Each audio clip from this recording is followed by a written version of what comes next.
Man, How are you? I'm good. Dion, where does the excitement level go as you guys continue to move on in the playoffs and become one of even fewer that are left standing in the NFL? Well, the closer that we can get to the end goal, the excitement is through the roof. It's a beautiful thing. Like when you're doing things and you're winning games. To win in the postseason, it's hard, Matty.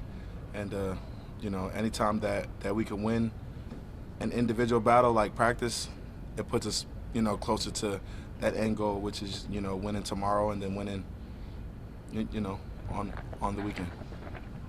Dion, we heard earlier from Coach McDermott that, Demar is back in the building now. What does that do for you and some other guys just to see him back in the building? And he said he's going to be here now almost daily. Yeah, it just shows growth. It just shows that for his individual battle, and he's won, and he's still winning. And then that just goes into a confidence bank for us that, like we see our brother every day, and that, things are pushing closer to why we said that we wanted to start playing ball, and that's to, get as close and then win the whole thing. So, and we focus on the day, and then we focus on individuals. And Demar's his appearance, like walking around here, it's a positive thing. And to see three just smile and just wave and just put his hearts up and keep it pushing, it's a positive energy bubble that's just floating around the facility. Dan, you guys will face another good front seven here with the Bengals. So in your film study that you've done, what sticks out about how they're able to try to get to the quarterback? Yeah, high effort.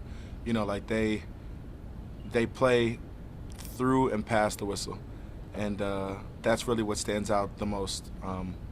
Their effort is outstanding, and they play hard.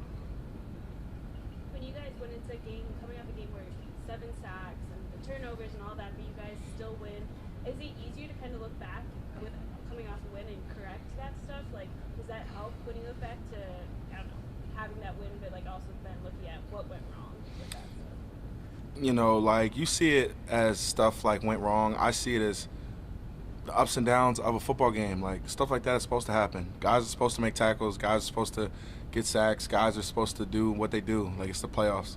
Like everybody's playing their best ball. So it's just high energy, high, like, comp. So it's like it is and what it is. But we know as a group that we have to tighten up, and we have to make sure that we're on our P's and our Q's, so we could execute at a high level that we know that we're capable of executing at. Yeah, what happened on the play before you had to come off the play? What you mean, what happened? I mean, I just got aired out a little bit, lost wind, and then, I just took a knee just to take a knee and took a play off. There's a lot of strategies on like 4th and 1 and 4th and short this year. You've got guys pushing the quarterback forward. You've got the quarterback leaping forward. What's the conversation like as an offensive lineman when you're trying to block and you maybe don't know what's going on behind you? There's really no conversation. It's just ball. Like, with 17 doing what he does, you really don't know what's going to happen. Like, he could be jumping over somebody could catch him, and we could try to catch him in the air while somebody else is catching him, and we just got to just adapt to whatever is going on, and that just goes to playing through the whistle and playing past the whistle, because all of our guys know how to extend plays.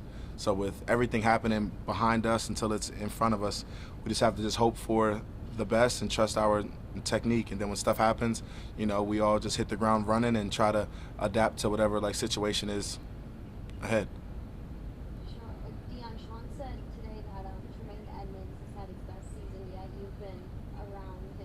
Quite a bit. I know he's on the other side of the ball, but what have you seen out of him this season? He had a couple of really big plays, a couple of really big hits in last week's game. It's a beautiful sight for a player that was young, but he's not young anymore, to finally come into a hole, and that just comes and with growth and time. And we all knew, and we all know that honestly every player in that locker room has potential to be great. You know, it's just finally Tremaine's turn to be great and cross that elite line. You know, and he's crossing it, and he's making plays when we ask him to, and he's stepping up in big moments, and that's what we need to continue to win. We need everybody to play their best ball, and he's showing it as well as other guys. But you know, like with flows of a guy's career, like he knows what's next. So he's playing for bigger purposes. Like he has family, he has emotions, he has teammates, he has his individual battle with Demar, and everything goes into the individual player. So you're seeing all those emotions hit the football field, which is a beautiful sight. Cool. Thank you. Thank you.